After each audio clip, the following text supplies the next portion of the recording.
अध्यात्म विज्ञान कोई धर्म या संप्रदाय नहीं है, ये स्पिरिचुअल साइंस है जो कुदरत के कानून पर आधारित है। ये विज्ञान पूरे ब्रह्मांड के सभी रहस्यों को उजागर करता है और जीवन के सभी पहलुओं को समझने के लिए एक नई दृष्टि देता है।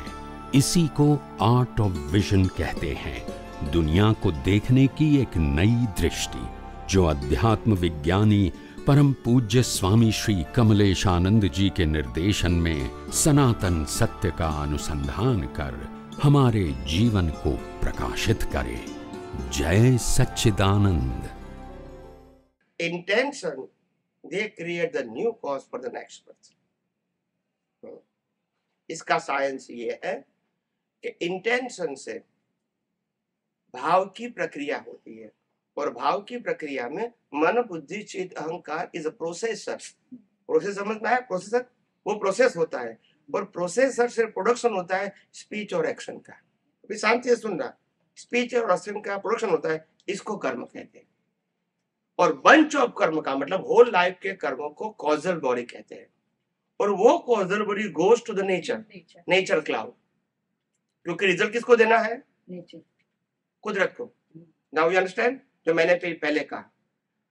तो फिर फिजिकल बॉडी वो तो कुदरत की है ऑपरेशन, जो मैंने पहले बता दिया। प्रोग्राम पिछले अवतार का है, प्रोसेसर अंदर लेकर आया है बॉडी के अंदर, और स्पीच और एक्शन का संजोग कौन देता है?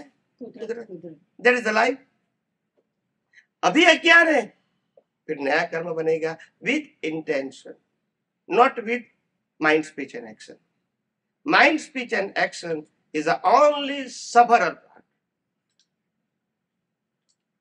वो प्लेयर है, प्लेयर के पास कर्म बांधने की कोई फ्रीडम है ही नहीं, वो तो जड़ है और कर्म की भुगतान खत्म हो गई एज पर द प्रोग्राम, इसको जला दिया जाएगा। वो हमारा सब्जेक्ट नहीं है, मगर अज्ञानता से मानते हैं, फिर क्या करेंगे? तो ये पूरा साइंस है, मगर वहां तक तो हम कभी गए नहीं है, न सोचा भी है हमने और न पढ़ा है न सुना है। यस और नो? तो मैंने पहले भी कहा, मैं जो भी बात करूंगा मेरा खुद का अनुभव है और मैं जो बोलूंगा इसके लिए मैं रिस्पॉन्सिबल हूं। मैं ये नहीं कहूंगा कि किताब में है इसीलिए बोलता हूं, वायन नहीं होगा। I explain the science as a principle with example. हाँ, आप हिस्ट्री की बात करोगे तो मैं क्या कहूंगा? I will no any proof. मानो न मानो, कोई कहता है मैं रामकृष्ण माई को नहीं मानता, तो नहीं मानो ना, तो मेरे को क्या मतलब है? क्या मतलब है आप बताइए? ये साइंस है, ये व्यक्ति की बात है, तो व्यक्ति के बारे में मैं क्या कहूंगा? ये मेरा सब्जेक्ट नहीं है। मेरा सब्जेक्ट है सनातन सत्य एंड सनातन सिद्धांत, जो था है और रहेगा। उसका नाम है लॉ ऑफ नेचर। उसको मैं एक्सप्लेन करता हूँ, सिद्धांत भी बताता हूँ और एग्जाम्पल भी देता हूँ। मगर इंडिविजुअल कहोगे कि मेरे पिछले अवतार में मैंने क्या कर्म किया था, वो सब्जेक्ट मेरा नहीं है। मैं कॉज एंड इफेक्ट बताऊंगा, कर्म कैसे बना बताऊंगा। इंडिविजुअल ये मेरा सब्जेक्ट नहीं है, आप समझे ना? तो हर बात में मेरे पास सनातन सत्य की बात है। क्या है? जो था है और रहेगा, जो कुदरत के कानून के ऊपर आधारित है। कोई कहता है कि राम का कोई मेरे को प्रूफ दे, तो मैं क्या कहूँ? भाई है, मानो ना मानो आपकी मर्जी है, मगर ये विज्ञान नहीं है, ये तो हिस्ट्री की बात है। यस और नो? हिस्ट्री मेरा सब्जेक्ट नहीं है। मैं कहूंगा किताब में लिखा है, पढ़ लो बस। हिस्ट्री का मतलब क्या है? क्या है? हाँ, तो इसमें मैं क्या कर सकता हूं? अगर नहीं भी है तो मैं क्या करूंगा?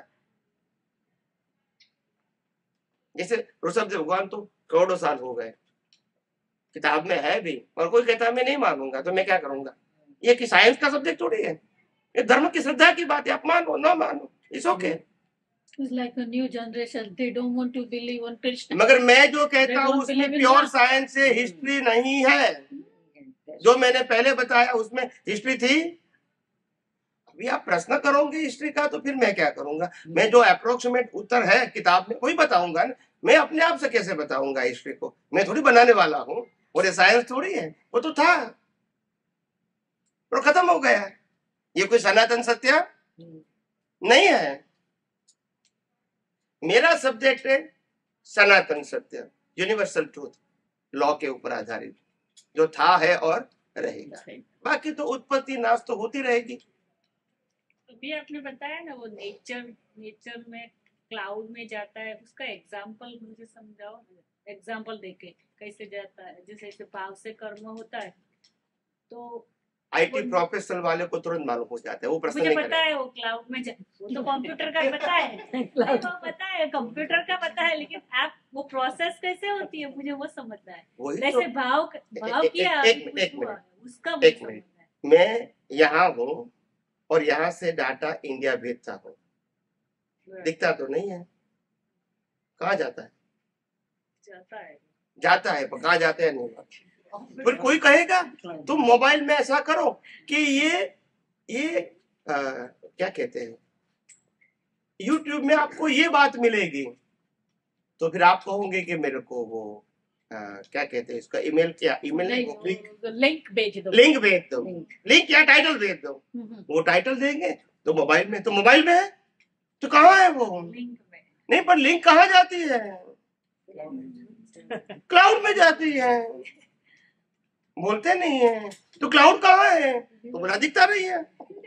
किसी को पूछो क्लाउड दिखता है, पूछो किसी को, दिखता नहीं है, लेकिन एक ही टाइम लाखों लोग देखते हैं सेम एपिसोड। उसका उद्गम स्थान कहाँ है? क्लाउड में। मगर वो क्लाउड दिखता है, बोला क्लाउड कहाँ है? बोला है ही नहीं, दिखता ही नहीं। एनीवे, तो ये जो आप समझो कि जब स्थूल बात का क्लाउड भी दिखता नहीं है, तो कुदरत का क्लाउड तो सूक्ष्माति सूक्ष्म है, but the principle is same. ये सब जो निकला है ना विज्ञान, ये उसी के ऊपर से ही निकला है। ये कोई नया साइंस नहीं है, मगर हमने उस साइंस को मटेरियलिस्टिक वर्ड में यूज किया है। ये कोई नई बात नहीं है। आप सबको मालूम है, आज से 500,000 साल पहले की बात है। कोई अगर योगी कहता है कि मैं यहाँ से बैठे बैठे 1000 किलोमीटर दूर क्या हो रहा है मैं देख सकता हूँ, ये मेरी सिद्धि है। और आज मोबाइल में 10,000 माइल दूर देखते हैं, तो सिद्धि नहीं है, वो बोलते नहीं है। यस और नो? तो actually science the world is a science. अगर नहीं जानते हैं तो सिद्धि है, नहीं तो साइंस है। आप समझे ना? World is a science, that's it. आपको रियलाइज करना है, दैट्स इट। इसके अलावा कुछ नहीं है। वो नहीं जानते हो तो आपको चमत्कार लगेगा, दैट्स इट। Yes please. हम जो कॉज करते हैं, तो भाव करते हैं जिससे कॉज होते हैं अज्ञानता से, तो उसका जो इफेक्ट है वो नेसेसरीली नेक्स्ट जन्म में भी होता है, इससे ये जन्म में भी हो सकता है? कंपल्सरी। कॉज और इफेक्ट के बीच में minimum 1 birth is required. Maximum कितना होगा नहीं बता सकता हूँ, मिनिमम 1 बर्थ। लेकिन मैं समझो भाव करूँ कि मुझे सिंपल कहीं जाना है, कुछ करना है, कुछ पाना है, तो हो भी सकता है कि मुझे उसका इफेक्ट अभी भी ये जन्म में भी मिल सके। हाँ, ये जो आपने भाव शब्द बोला वो डिस्चार्ज है, it is pre decided, it's a programme. मेरे को शादी करना है, वो प्रोग्राम है, वो भाव नहीं है। भाव means creation.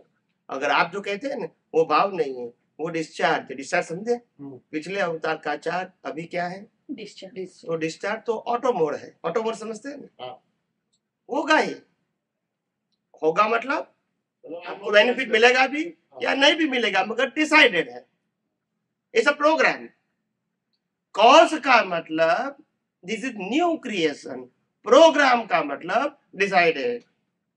From birth to death including our mind, speech and action is a pre decided.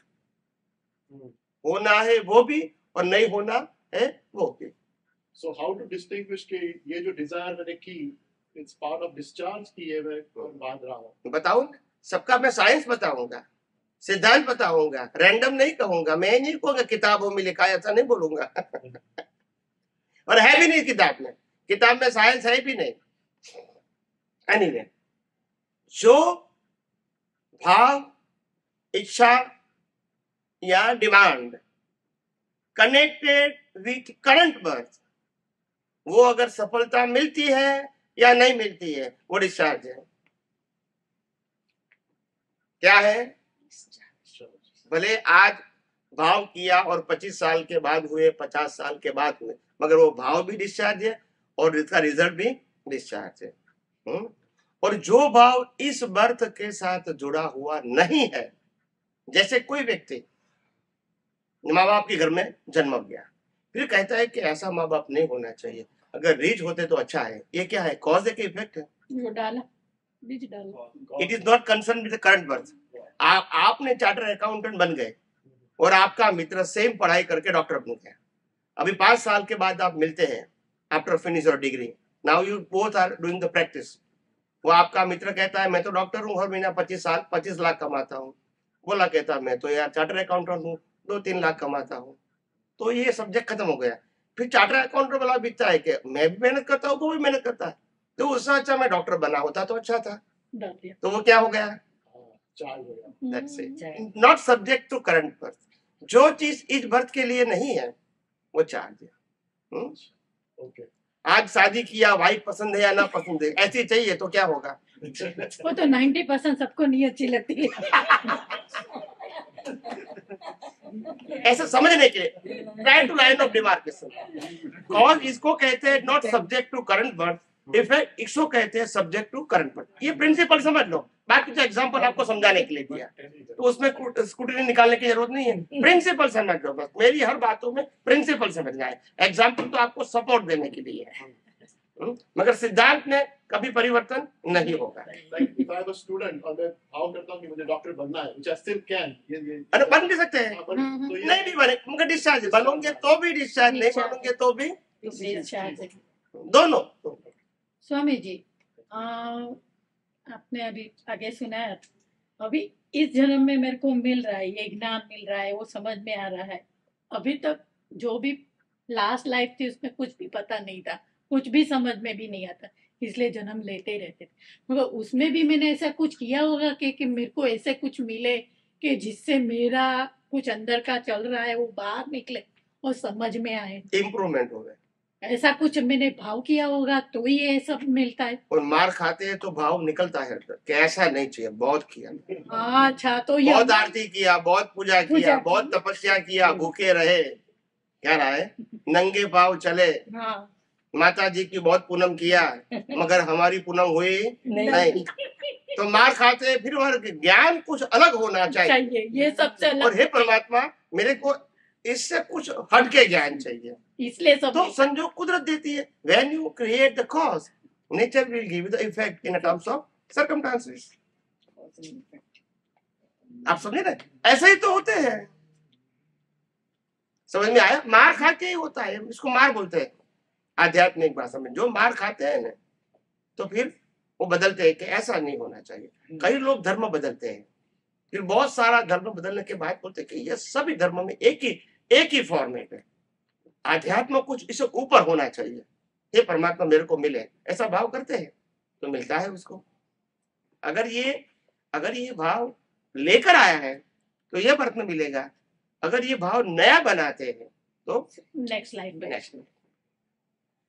तो ये प्रिंसिपल है, मार खा के ही मिलता है, नहीं तो नहीं मिलता है।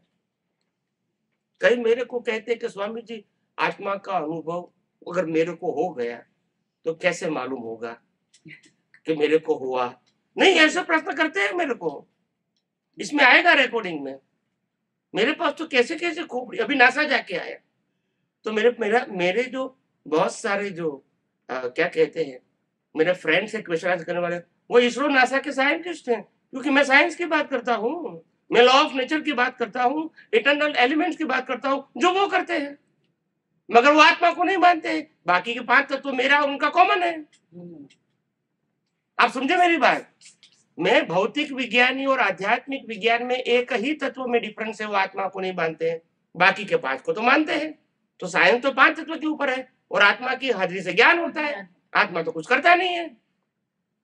तो फिर मैं उसको कहता हूं कि ज्ञान किसको है? आप जो 5 तत्व की बात करते हो, as a scientist can you explain me ज्ञान कौन से तत्व में है? उनके पास उत्तर नहीं है, दुनिया के कोई भी साइंटिस्ट के पास उत्तर नहीं है।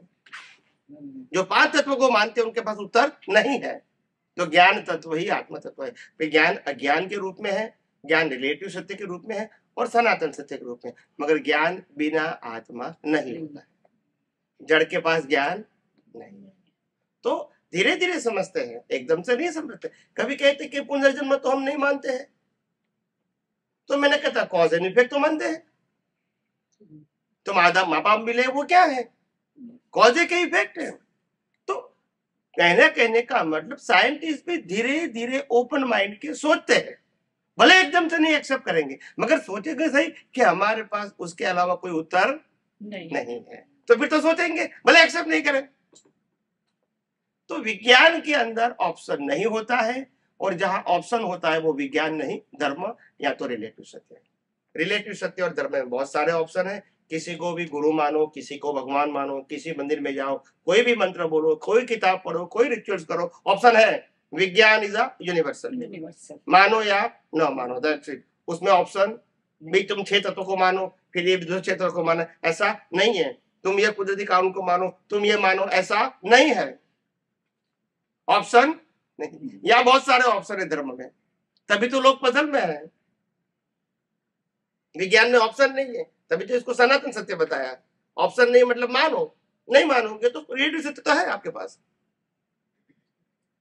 तो हर बातों के अंदर प्रिंसिपल होना चाहिए अगर हमको सनातन सत्य जानना है तो। और सनातन सत्य का कोई क्रिएटर नहीं होता है। अगर कोई क्रिएटर है तो सनातन सत्य नहीं है। कोई कहेगा रामकृष्ण महावीर का है तो फिर सनातन सत्य नहीं है। सनातन सत्य को अनुभव कर सकते हैं, क्रिएट नहीं कर सकते हैं। और कोई कहता है महावीर का ज्ञान है तो मैं कहता हूं सनातन सत्य नहीं, मगर महावीर को सनातन सत्य का अनुभव हुआ है तो करेक्ट है। महावीर का ज्ञान मतलब रिलेटिव सत्य, महावीर को अनुभव हुआ तो फिर वो सनातन सत्य। अनुभव किसी को भी हो सकता है, वो तो था है और रहेगा। कोई भी व्यक्ति अपनी दृष्टि से अनुभव कर सकते हैं, मगर उनका हो गया। ये आध्यात्म विज्ञान मेरा नहीं है, मैंने 1000 बार कहा है। आप जितने भी सत्संग सुनोगे उसमें कहेंगे ये विज्ञान मेरा नहीं है, ये विज्ञान कुदरत का था, है और रहेगा। और दुनिया की कोई भी व्यक्ति ये विज्ञान का अनुभव कर सकती है। ये मेरी मोनोपोली नहीं है। मैं साइंटिस्ट हूँ, मैं गुरु नहीं हूँ और किसी को शिष्य बनाता नहीं हूँ। और ये विज्ञान आपको सुन के, समझ के, उपयोग करके, अनुभव करके दुनिया की कोई भी व्यक्ति को शेयर कर सकते हैं। ये मेरा विज्ञान शेयर नहीं करते हैं, कुदरत का करते हैं। मगर धर्मों में तो मोनोपोली होती है, मेरी आज्ञा के बिना कुछ बोल सकते हैं नहीं है, क्योंकि वो मालिक है। यहाँ तो कोई मालिक है ही नहीं। Anyone can explain the science after realize, after understanding। क्योंकि कोई व्यक्ति का ही नहीं है तो फिर कैसे परमिशन की जरूरत है। तो ये ब्यूटी है स्पिरिचुअल साइंस की, ये ब्यूटी है। कोई प्रकार नहीं कर सकता है इसको। यस, अपने शरीर पे मूल आत्मा और वो जो प्रतिष्ठित आत्मा है ना, उसका स्थान कहाँ है? मूल आत्मा, प्रतिष्ठित आत्मा, बताओ। प्रतिष्ठित आत्मा, मूल आत्मा नहीं, बताओ मैं। प्रतिष्ठित आत्मा 2 प्रकार के हैं, एक चार्ज और डिस्चार्ज। और मूल आत्मा तो आत्मा ही है, वो प्रतिष्ठित आत्मा से कोई कंसर्न नहीं है। प्रतिष्ठित आत्मा हमेशा टेम्पररी होता है, मूल आत्मा परमानेंट है। प्रतिष्ठित आत्मा क्रिएशन है, मूल आत्मा का एग्जिस्टेंस है ही, कभी डिस्ट्रॉय। ओके, अभी बताता हूं मैं आपको 3 चीजें बताऊंगा। मूल आत्मा का स्थान है नाभि। नाभि समझते हैं, क्या से माता और बच्चे का कनेक्शन होता है, वो नाभि में है उसका स्थान, और उनका प्रकाश पूरी बॉडी में। इसको ज्ञान चेतना, ज्ञान तंत्र बोलते हैं, ज्ञान चेतना बोलते हैं, तभी तो ये लाइव लगता है। Anyway, number 1। नंबर 2, 2 प्रकार का मन है, द्रव्य मन और भाव मन। और द्रव्य मन को डिस्चार्ज प्रतिशत कहेंगे, भाव मन को लाइव या चार्ज कहेंगे। तो द्रव्य मन यहाँ है बोची, और भाव मन यहाँ है 2.5 इंच नीचे। यहाँ किसी को फटका मारोगे तो अनकॉन्शियस हो जाएगा, ये कभी अनकॉन्शियस नहीं होता है। ये फिजिकल है, ये नॉन फिजिकल है, ये क्रिएट करता है, ये डिस्चार्ज। इसलिए ध्यान। और ये प्रोसेसर है, ये प्रोसेसर है। और मूल स्थान यहाँ है बोची में। किसी डॉक्टर को पूछ लेना, यहाँ फटका लगाओगे तो वो बेबन हो जाएगा, यहाँ लगाओगे तो नहीं होगा। ये भाव मन है, भाव मन। ये द्रव्य मन है। यहाँ लगाते हैं, बिंदिया लगाते हैं, चंदन लगाते हैं, तीसरा नेत्र कहते हैं, जो भी कहते हैं यहाँ ही होता है सब। यहाँ से 2.5 इंच नीचे भाव मन। अच्छा स्वामी, इसको लाइव प्रतिष्ठित आत्मा भी बोल सकते हैं। ओके, सेकंड में